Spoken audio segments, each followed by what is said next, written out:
Hello అండి, welcome to my channel veena Pulluri vlogs. అందరూ ఎలా ఉన్నారండి? ఇదైతే నిన్న కార్తీక మాసము కదా, నిన్న తీసిన వీడియో అనమాట. నేనైతే పూజ ఎలా చేసుకున్నానో మీకు చూపిస్తాను. మార్నింగే 4కి లేచానండి. 4కు లేచి బయట కల్లాపి చల్లుకొని ఇంట్లో క్లీన్ చేసుకొని బండలు క్లీన్ చేసుకొని చేసేసరికి స్నానం చేసే వరకు నాకు 5 అయింది. ఇంట్లో పూజ అన్నీ కంప్లీట్ చేసుకున్న తర్వాత నేను తులసి పూజ స్టార్ట్ చేశాను అనమాట. ఎంత తొందరగా లేచినా కూడా టైం అనేది ఫాస్ట్గానే అయిపోతుందండి. ఇంట్లో ఎవరైనా మనకి హెల్ప్ చేసే వాళ్ళు ఉంటే పని తొందరగా అయిపోతుంది కదా. కానీ నేను ఒక్కదాన్నే కాబట్టి కొంచెం పని స్లోగానే అయ్యింది. తులసి కోట దగ్గర రాత్రే మొత్తం డెకరేషన్ అంతా చేసుకొని పెట్టుకున్నామండి. ఈ డెకరేషన్ అయితే నేను మా వారి హెల్ప్ తీసుకున్నాను. ఆయనే మొత్తం ప్రతిసారి ఆయనే మొత్తం చేస్తారనమాట డెకరేషను. నేనైతే పువ్వులు అవన్నీ కుచ్చేసి ఇస్తాను. ఆయన మొత్తం కంప్లీట్గా డెకరేషన్ అంతా మాత్రం ఆయనదే. అదొక్క హెల్ప్ మాత్రం చేస్తారు ఆయన. ఇంకా నేను మార్నింగ్ లేచి ఇవన్నీ పనులు చేసుకున్నాను. చుక్కలు ఉన్నప్పుడు మాత్రమే దీపాలు వెలిగించుకోవాలంటారు కదా, అప్పటి వరకు అయితే నేను దీపాలు పెట్టేసుకున్నానండి. పూజ అయితే కంప్లీట్ చేసుకున్నాను. చాలా బాగా అనిపించింది పూజ అయితే. ఎంత తొందరగా లేచినా కూడా మనకు పూజ అనేది టైంకి కంప్లీట్ అయిపోయింది అనుకోండి, మనకు చాలా సంతోషంగా అనిపిస్తుంది. ఇంకా నాకైతే మంచిగా రెడీ అవ్వడానికైతే టైం సరిపోదండి. ఎందుకంటే మనకు పూజ ఎప్పుడు తొందరగా కంప్లీట్ చేసుకోవాలన్న ఆలోచనే ఉంటుంది తప్ప మార్నింగ్ లేచి మనం మంచిగా రెడీ అవ్వాలి అన్నట్టుగా ఆలోచన అయితే ఉండదు కదా. స్నానం చేసి వచ్చిన తర్వాత కొంచెం అలా జడ అల్లేసుకొని శారీ కట్టుకొని కూర్చున్నాను అనమాట పూజ దగ్గర. చాలామంది అయితే చాలా మంచిగా రెడీ అవుతారండి. వాళ్ళకి టైం ఎలా కుదురుతుందో నాకు అర్థం కాదు అసలు. అది కూడా ఒక ఓపిక అనుకుంటాను నేను. ఎందుకంటే మనకి ఇంట్లో ఎవరైనా సెకండ్ పర్సన్ మనకి హెల్ప్ చేసే వాళ్ళు ఉన్నారనుకోండి, మనకు కొంచెం టైం దొరుకుతుంది కాబట్టి టైం రెడీ కావడానికి కూడా మనకు టైం ఉంటుంది. అది కూడా ఒక కారణం కావచ్చు రెడీ కావడానికి.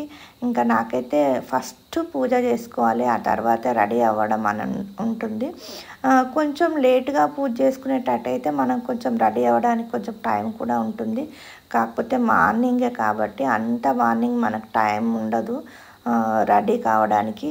కాకపోతే మనకు పూజ ముఖ్యం కదా, రెడీ కావడం అయితే ముఖ్యం కాదు కదా.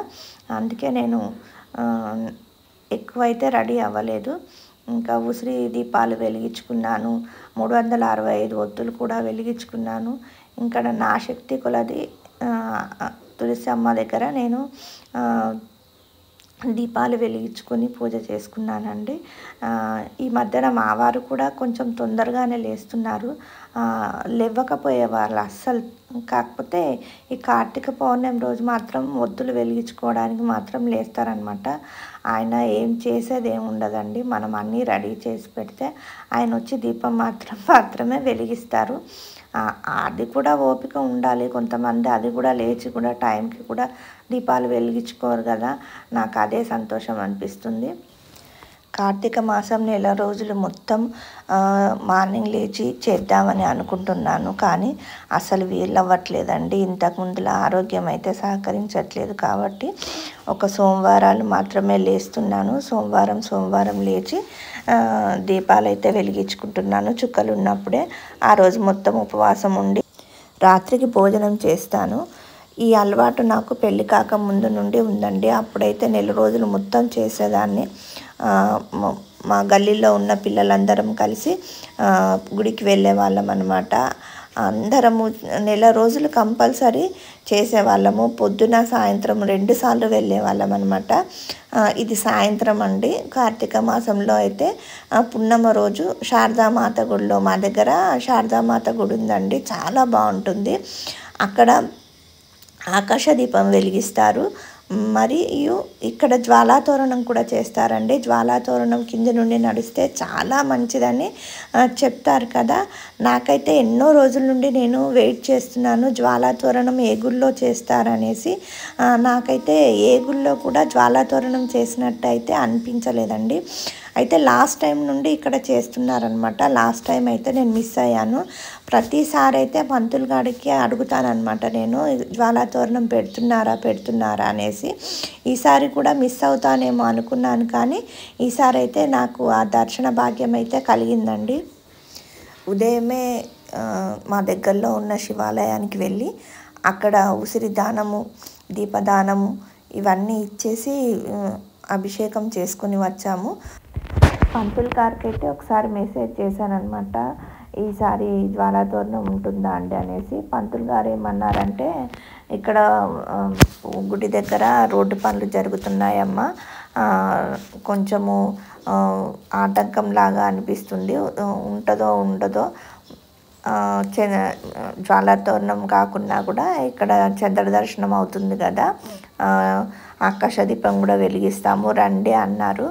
మళ్ళీ మా బావగారికి ఫోన్ చేసి కనుక్కుంటే జ్వాలాతోరణము పెడుతున్నారు రండి అన్నారనమాట. ఇంకా మళ్ళీ సాయంత్రము పిండి దీపాలు చేసుకుని అక్కడే వెలిగించుకుందాం అనుకున్నాను. కాకపోతే మా వారు ఏమన్నారనమాట, గుడి కొంచెం దూరం ఉంటుంది కాబట్టి బైక్ పైన వెళ్తుంటే దీపాలు ఏమన్నా కింద పడతాయేమో, ఇక్కడే ఉన్న గుళ్ళో అయితే నువ్వు వెలిగించుకున్న తర్వాత మనం అక్కడికి వెళ్దామన్నారు. ఇక్కడ సత్యనారాయణ స్వామి, శివుడు ఒకే దగ్గర ఉంటారనమాట. అక్కడికి వెళ్ళి నేను పిండి దీపాలు అక్కడ వెలిగించుకున్న తర్వాత హౌసింగ్ బోర్డుకి అయితే బయలుదేరాం మేము.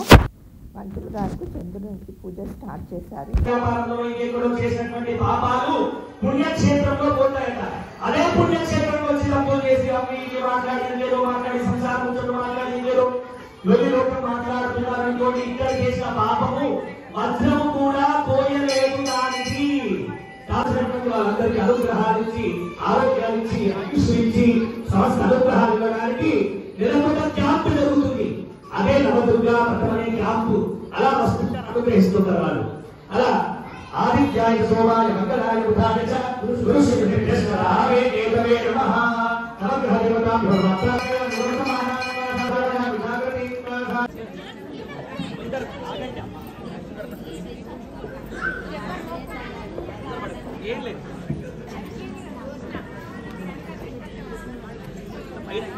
ఇక్కడ ఆపి పట్టుకోండి, ఇక్కడికి వచ్చి పట్టుకోండి.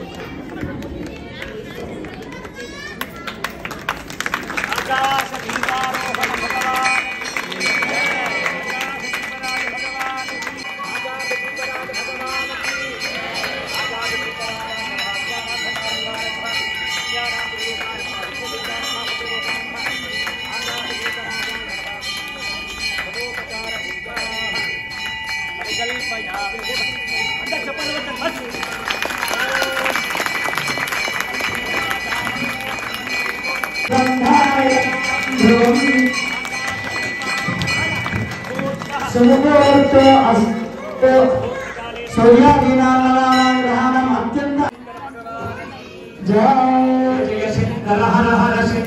వచ్చి మనం ఏం చేస్తామంటే ఇప్పుడు అక్కడ గుర్తించి ఆ యొక్క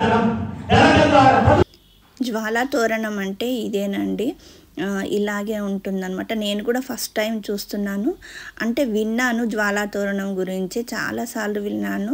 జ్వాలాతోరణం కింది నుండి మనము పార్వతీ పరమేశ్వర్లతో పాటు నడిస్తే మన సకల పాపాలు దోషాలు ఏమన్నా ఉన్నా కూడా హరించుకుపోతాయని చాలాసార్లు విన్నానమాట. నేను కూడా ఫస్ట్ టైమే చూస్తున్నాను. నాకు అనిపించింది ఎంతో పుణ్యం చేసుకుంటే తప్ప ఈ అవకాశము వస్తుంది కావచ్చు అని అనిపించింది. చాలా జనాలైతే చాలామంది జ్వాలాతోరణం గురించి తెలిసిన వాళ్ళైతే తప్పకుండా దర్శించుకుందామని వస్తారండి. అందుకోసమనే కావచ్చు చాలామంది ఉన్నారనమాట.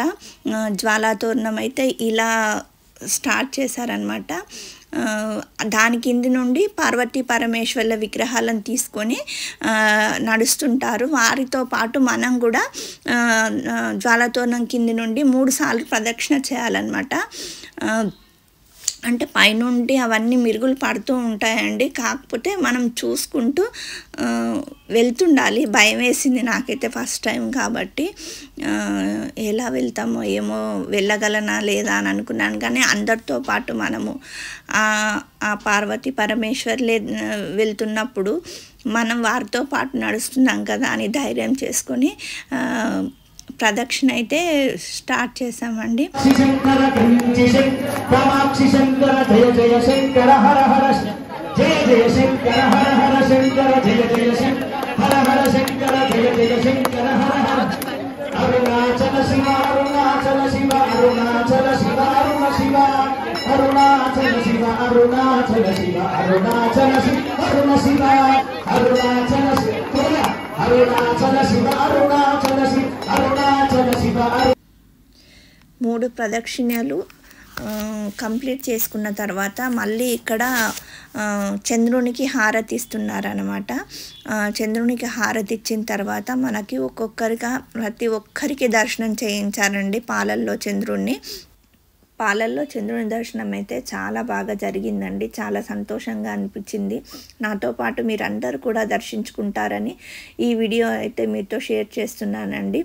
ఈ వీడియో అయితే మీకు నచ్చినట్లయితే తప్పకుండా లైక్ చేయడం అయితే మర్చిపోకండి. లైక్ చేయడం వల్ల నా వీడియో చాలామందికి షేర్ అవుతుందండి. అలాగే నా వీడియో ఎలా ఉందో కామెంట్ చేయడం మాత్రం మర్చిపోకండి. మీ కామెంట్స్ కూడా మాకు బూస్ట్ లాగా పనిచేస్తాయి. అలాగే మంచి వీడియోతో మళ్ళీ మీ ముందుకు రావాలంటే తప్పకుండా లైక్ చేయండి. ఉంటానండి.